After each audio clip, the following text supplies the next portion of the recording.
आदि कैलाश में लगा लंगर।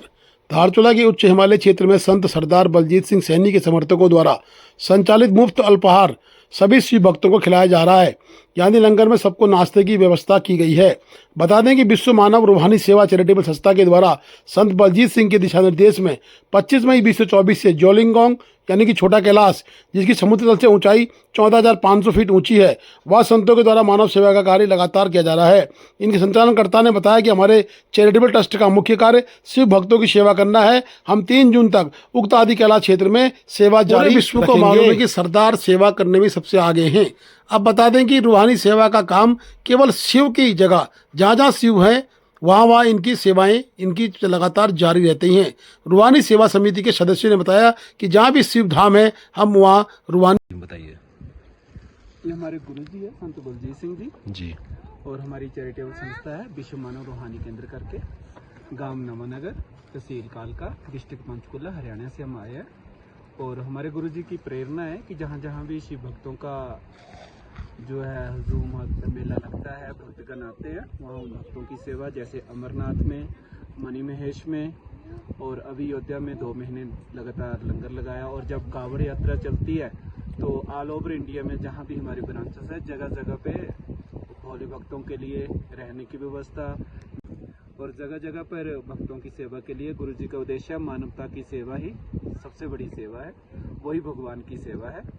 तो गुरु जी की प्रेरणा से हम यहाँ पर आए हैं। हमारे पास 30 जून तक की परमिशन है और उसके बाद हम देखेंगे जैसा मौसम हमारा साथ देगा उसके हिसाब से हम सेवा करते हैं। तो कब स्टार्ट किया था बेसिकली ये? हम यहाँ आगे थे 25 मई को आगे थे और लगभग तब से ही चल रहा है और कंटिन्यू चल रहा है। और जैसे जैसे अब सहयोग मिलता रहेगा ऐसे आगे सेवा करते हैं।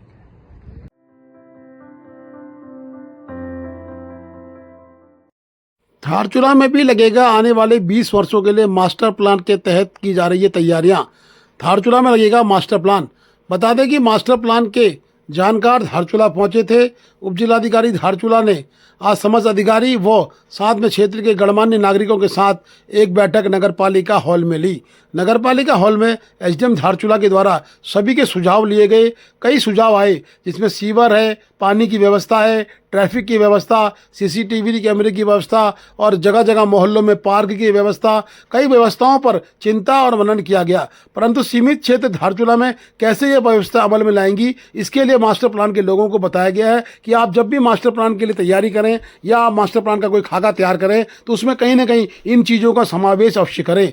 उपजिलाधिकारी धारचूला ने विस्तृत चर्चा के साथ साथ उनको सुझाव भी दिए हैं कि आपदा का क्षेत्र है, आपदा से काफ़ी क्षेत्र पीड़ित रहता है, इसलिए इस क्षेत्र पर रिवर बेड पर पानी बढ़ जाता है और पहाड़ों में सरकने दरकने की स्थितियां भी पैदा होती हैं। उसको भी मास्टर प्लान के तहत रखा जाए कि कैसे इसमें मजबूती लाई जाए। साथ ही नगरपालिका के पूर्व चेयर अशोक नबियाल ने भी अपने विचार व्यक्त किए। भूपेंद्र थापा, कृष्णा गरिब्याल, गुमान सिंह इत्यादि इस बैठक में मौजूद थे।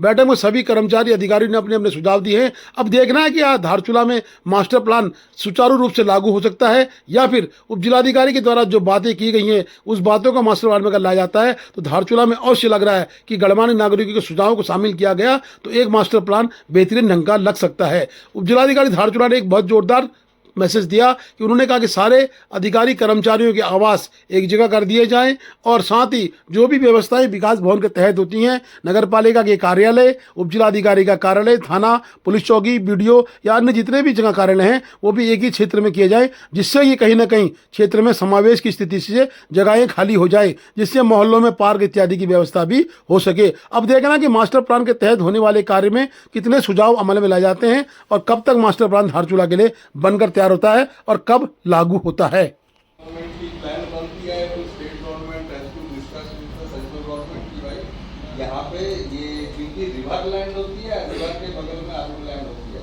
वो बीच में रिवर की जो लैंड है उसके ऊपर क्यों जब वो लैंड जो है मार्केट के यानी धारचूला के अंडर आ जाएगा या सरकार के अंडर आ जाएगा तो ये चीजें हो सकता है। यहाँ कोई कंट्रोल आपको उत्तराखंड के हाईकोर्ट एग्जिस्ट करता, अगर एग्जिस्ट नहीं करता हो बोलेगा रूल बनाओ, ये मतलब डिजाइन के ऊपर है ना। और ये पेड़ा इधर से इधर हटाना पड़ेगा, नहीं करना पड़ेगा, इस टाइप के रूल न बने।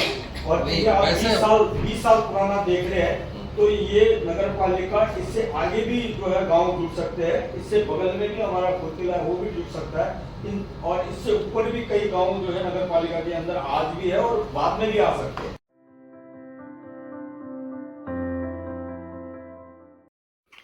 धारचूला में खराब पड़े एटीएम को सुधारने के लिए आज व्यापारियों ने एक ज्ञापन उप जिलाधिकारी धारचूला को दिया।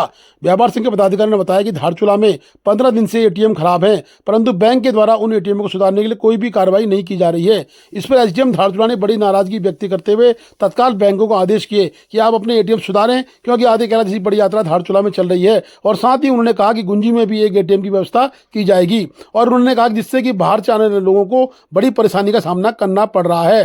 दुकानदार यात्रियों की व्यवस्था करके उनको धन उपलब्ध करा रहे हैं, क्योंकि आदि कैलाश में कोई भी सुविधा नहीं है। और साथ ही उप जिलाधिकारी धारचूला ने कहा है कि गुंजी में भी एक एटीएम खोलने की व्यवस्था की जाएगी, क्योंकि जितने भी होम स्टे वहां पर नेटवर्क की व्यवस्था नहीं है, इसलिए डिजिटल पेमेंट नहीं हो पाता है, केवल नकद में भुगतान की व्यवस्था वहां पर हो रही है। इसलिए कहीं ना कहीं धारचूला में एटीएम को सुधारने की नितांत आवश्यकता है। इस पर व्यापारियों के द्वारा आज आक्रोश व्यक्त किया गया, तो उप जिलाधिकारी धारचूला ने तत्काल एक्शन लेते हुए बैंक की एटीएम की टीम धारचूला पहुंच गई है। सर एक बहुत बड़ी ज्वलंत समस्या होगी, एसबीआई और पीएनबी का एटीएम यहाँ खराब है सर, और 15 दिन से ज़्यादा हो गई। हम 2-3 बार जो है दोनों मैनेजरों को मिल चुके हैं, वो जो सुनी कर रहे सब चेक कर रहे मशीन आने वाला हम ब्यास टैक्सी यूनियन और धारचूला व्यापार मंडल ने ज्ञापन दिया है। यहाँ पर जो एसबीआई का एटीएम है और पीएनबी का एटीएम है जो 15 दिनों से खराब पड़ा हुआ है, यात्री और व्यापारी को, स्थानीय जनता को नकदी पैसे और मुद्रा लेन देन में बहुत दिक्कत का सामना करना पड़ रहा है। इसलिए हम लोगों ने यहाँ पर एप्लीकेशन दिया है और साथ ही एक एसडीएम साहब के माध्यम से अनुरोध किया है कि गुंजी में भी एटीएम की व्यवस्था हो। इसलिए जो है एक ज्ञापन दिया है और उनको हमने 10 दिन का समय दिया है। यदि 10 दिन के अंदर ये एटीएम पीएनबी और एसबीआई का एटीएम सुधारीकरण और गुंजी में एटीएम की व्यवस्था न करने पर हम टैक्सी यूनियन ब्यास क्षेत्र और हम लोग सभी व्यापार मंडल एक होकर जो है आंदोलन करने को बाध्य हो जाएंगे, जिसकी जिम्मेदारी दोनों बैंकों की होगी।